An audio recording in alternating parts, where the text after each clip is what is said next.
I also want to make you aware that we're not, when we talk about the spent nuclear fuel, we're not talking about a lot of volume. Nuclear power plants in the United States have been in operation over 3,100 years collectively. And if you put all of the spent nuclear fuel in one place, representing 3,100 years of operation, it would fit on the DeRose football field and be less than 10 yards high. That's the volume we're talking about for spent nuclear fuel.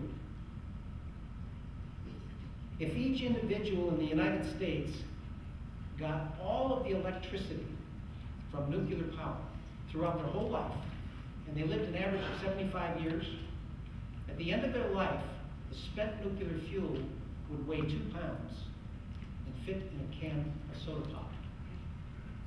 If the same amount of electricity was generated by a coal-fired plant, at the end of their life, there'd be a mountain of fly ash that weighed 68.5 tons. 68.5 tons per individual. Okay? The amount of spent nuclear fuel is very small when you're talking about nuclear power. But what about the danger of radiation from uranium or nuclear power plant itself? I want to try to communicate what the big issue is in Japan, in the United States, in the intellectual communities, everywhere. Simply stated, it's this. Everybody in the world knows that if you had an exposed nuclear power plant fuel rod, one that had been activated by the fission process, and you got close to it, you would die. Everybody in the world knows that. But nobody in the world knows what happens with low-level radiation. No, there is no consensus in the world about low-level radiation. You and I sitting here and everyone in this audience are experiencing low-level radiation. The average amount of radiation in the United States, and let me go back, millirems in our country are measured in, radiation is measured in millirems and rems.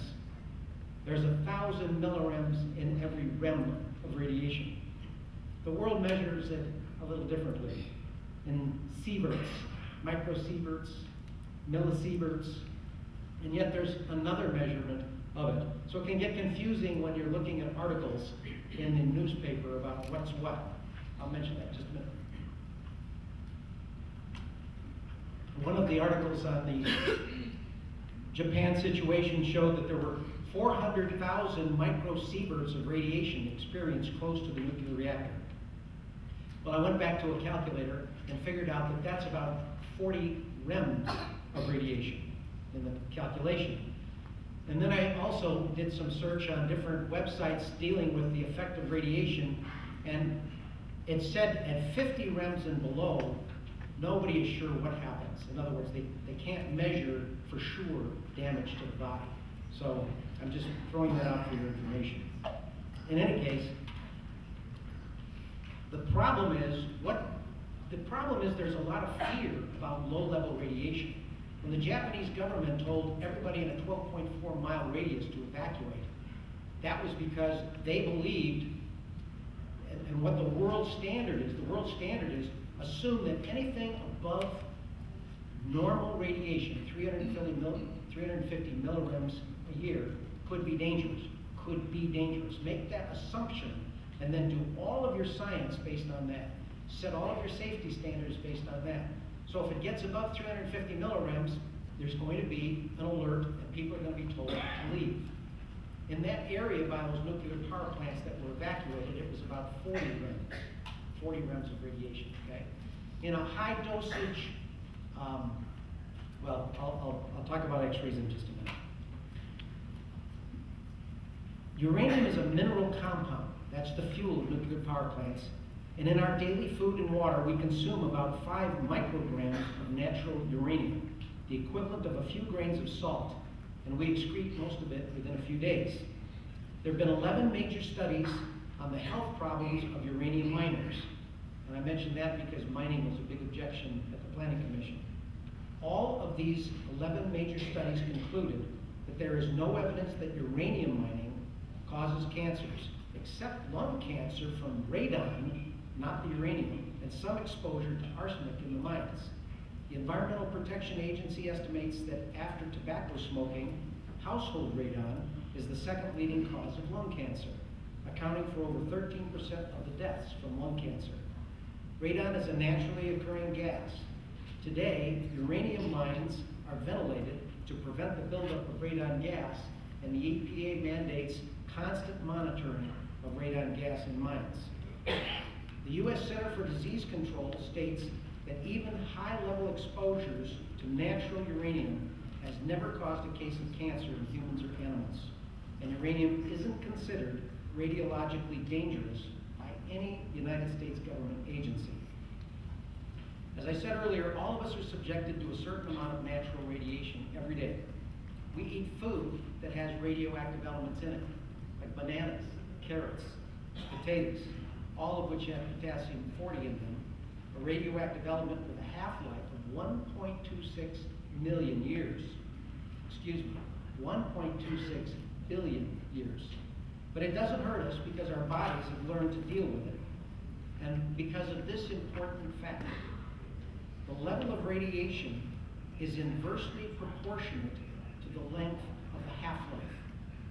The longer the half-life, the less dangerous is the radiation to living organisms. Concrete or rock, 3 feet thick, can stop all forms of radiation, including alpha rays, beta rays, gamma rays, neutrons, and that is why concrete is used in the containment domes of nuclear power plants. You'd have to live next to a nuclear power plant over 2,000 years to get the same amount of radiation you get from a single diagnostic X-ray. Flying across the country in an airplane gives you as much radiation as you'd get standing at the gate of a nuclear power plant 24 hours a day for over a year. And pilots and stewardesses get more radiation than almost any other industry in the United States because they're so high at altitude for so long. The largest group of people who've received radiation greater than normal levels consists of people who have been treated with nuclear medicine, including X-rays, CT scans, and radiation therapy. Millions of people throughout the world have benefited from the early detection and treatment of ailments thanks to the use of radioactive elements. Because of our country's unreasonable fear of radiation, we don't create the radioactive elements used in nuclear medicine in the United States. We buy it all from other countries. We've got to change that law also. The worst high-level radiation exposures came from the use of the atomic bomb in 1945. And second to that, the Chernobyl accident in 1986. Scientists worldwide have exhaustively studied both of these events to discover both the short-term and long-term effects of radiation on human life. And here is what the most credited scientists have concluded. Among survivors of the atomic bomb attacks in the 2 cities in Japan, if people lived 1 mile from the center of the explosion, the radiation dose was low enough to permit survival. 40% of a group of survivors selected more than 50 years ago for study are still alive today. The number of cancers in the survivor group is only 6% greater than the control group that was not exposed to radiation from the bomb. Among Japanese children born to one or both parents who were survivors of the bomb attack, there has been no observable increase in birth defects, mutations, or abnormalities appearing in the children of the first generation of survivors. Now, I can tell you, because I've seen it on the web, you can find anything you want to find that's going to contradict that statement. But I can also tell you that that statement comes from the most renowned scientists in the world, so I'll take their opinions. As of 2005, a group called the Chernobyl Forum, consisting of 8 United Nations agencies, the World Bank, and representatives from Ukraine, Russia, and Belarus, found that the death toll from the radiation exposure at the world's worst nuclear accident in history that occurred in 1986 stood at 50 people. 31 people died in 1986 from radiation exposure. 19 died from 1987 to 2004. There were close to 5,000 cases of thyroid cancer, however, mostly in children, and 9 of those children died. And I don't want to diminish the importance of life or the value of life, but I want to point out that there have been articles that have been written that said 60,000 people will die from Chernobyl. But it hasn't happened yet, and it's all speculation. There's been 50 deaths up to 1984 attributable to Chernobyl. There have been no increases in leukemia or in birth defects from Chernobyl, according to the United Nations report. The report makes the assumption that if people live long enough, there could be a total of 4,000 fatalities in excess of the norm from latent cancers due to radiation. But what the concerned Union of Scientists will tell you is they're sure there'll be at least 60,000 deaths. Chernobyl occurred because the Russians, during the Cold War, Iron Curtain days, built a nuclear reactor with no containment dome. There was no containment dome on the Chernobyl reactor. Every other reactor in the world has a containment dome. The core of that reactor melted and burned the entire facility to the ground. The reactor staff, afraid of reporting these events to Moscow, delayed the report, letting the workers continue to work in the plant, letting the people and the public stay there until they finally let everybody know what was happening. I want to also mention about 3 Mile Island that occurred in this country in 1979. The core of that nuclear reactor melted down. It was in Pennsylvania. You might remember, because I think all of you were around in those days in 1979, looking at the television stories about it. What you saw on television were plumes of smoke, and there was going to be a massive cloud of radiation covering the United States, and all kinds of havoc was going to take place because of it, all kinds of physical injuries. Well, there's been 20 studies of 3 Mile Island by universities all across the United States since 1979. Studies that have investigated every aspect of that circumstance.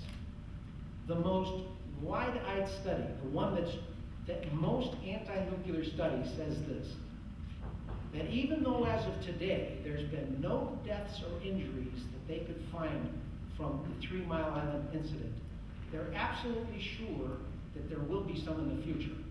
That's the most anti-nuclear study out there that's done by a university. What about the St. Vrain power plant in Colorado? I want to mention that too because people wonder about that. The St. Vrain power plant was a large-scale nuclear power plant modeled after a very small-scale nuclear power plant in Pennsylvania. On a small scale, it worked like a champ.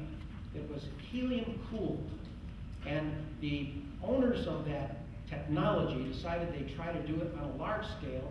They went to Fort Lupton, which is where the St. Vrain power plant was built, and they built a large-scale power plant that was helium-cooled. The problem they ran into was this.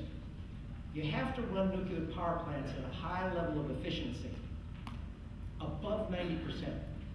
And as soon as they tried to run the nuclear power plant above 90%, the helium became unstable and would no longer cool. And they did everything they could to try to figure out from an engineering standpoint why that was and how they could fix it, and they couldn't. And so they shut down the plant because they wanted the plant to work. It has to work at a higher efficiency ratio.